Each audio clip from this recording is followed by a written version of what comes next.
ফেরেশতাদের কাবা বাইতুল মামুর 7 আসমানের উপরে। এটা কত বড় শোনেন। কৃষ্ণই বলেন প্রতিদিন এই আল বাইতুল মামুর ফেরেশতাদের মসজিদে 70,000 ফেরেশতা ইবাদতের জন্য চান্স পায়। একবার ঢুকে যে বের হয়ে যায় কিয়ামতের আগে দ্বিতীয়বার আর তারা চান্স পাবে না। ওইটা শেষ। এরপরে সিদরাতুল মুনতাহা সীমান্ত বৃক্ষ, এটা আরো বড়। ফেরেশতাদের জ্ঞান সীমানা ওইখানেই শেষ।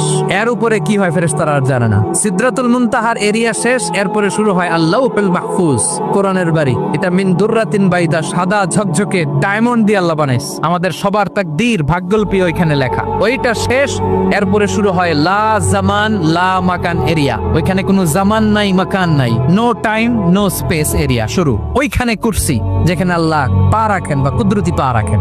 বড় রাজা বাদশারা সিংহাসনে বসে পা রাখে একটা টেবিলের উপর, শাহী টেবিল, ওইটার নাম কুরসি। আল্লাহ বলে ওয়াসিআ কুরসিয়ুহুস সামাওয়াত ওয়াল আরদ। আল্লাহর এই কুরসিটা এতক্ষণ যা বললাম এই সবগুলার চাইতেও বড়।